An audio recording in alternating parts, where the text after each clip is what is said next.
Ustaz, apakah ada riwayat bagaimana bangsa jin mempelajari Al-Quran pada saat Al-Quran diturunkan kepada Rasulullah SAW? Mohon didoakan Ustaz, istri saya sedang sakit, ada kista di belakang otaknya, mohon doa agar Allah SWT mengangkat penyakitnya tanpa tersisa. Allahumma amin. Semoga Allah SWT mengangkat penyakit istri antum dan semua istrinya muslimin yang sedang bermasalah, semua juga laki-laki muslim tentunya yang sedang sakit, semoga Allah sembuhkan. Dan yang perlu diketahui bahwasanya semua fenomena dunia ini, dari sakit, dari susah, cobaan, itu warna kehidupan. Insya Allah Allah SWT tentu memberikan kita cara-cara ikhtiar. Selain berobat juga kita berdoa, dan mudah-mudahan insya Allah doa ini termasuk ikhtiar kita untuk mendoakan agar bisa sembuh. Tapi yang penting insya Allah ini cuma sifatnya duniawi, sebentar menuju ke akhirat habis semuanya.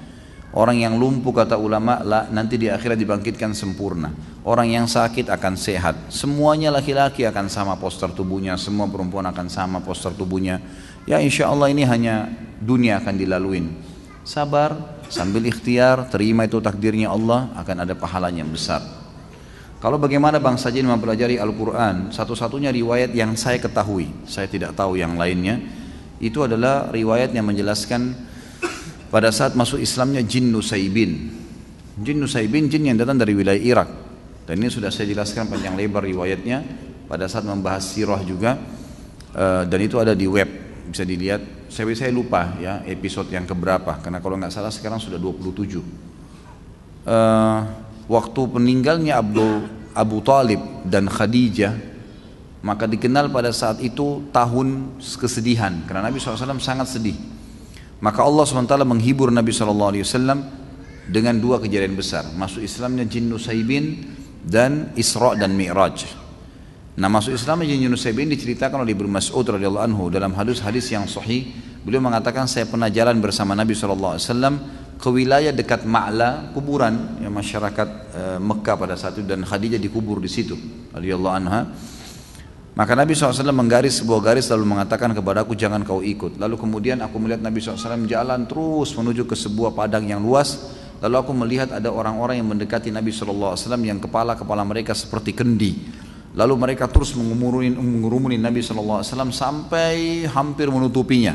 Maka saya pun berdiri ingin membantu Nabi SAW. Maka Nabi memberikan isyarat dari jauh agar saya duduk, gitu kan. Maka saya mendengarkan Nabi SAW membacakan ayat-ayat Al-Quran kepada mereka. Lalu Allah menceritakan tentang golongan jin ini dalam ayat Al-Quran, bahwasanya mereka datang, mereka mendengarkan. Ada sebagian ulama mengatakan jin-jin ini dalam menangkap dimensi waktu mereka lebih cepat, dan dalam menangkap sesuatu juga mereka lebih cepat, gitu kan.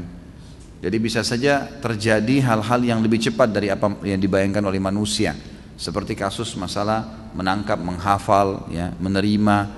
Karena mereka tuh disebutkan dalam ayat Al-Quran, kalau mereka setelah mendengarkan Al-Quran, mereka langsung menuju ke kaumnya dan berdakwah.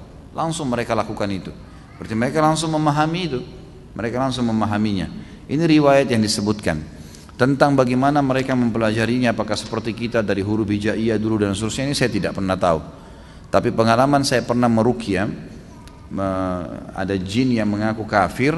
Kemudian saya mengajarkan kepadanya pada saat saya ajak syahadat dan dia syahadat, kemudian saya ajarkan kepadanya ayat Al-Quran dalam hitungan 1 kali saya ulangin, terus dia sudah bisa ulangin.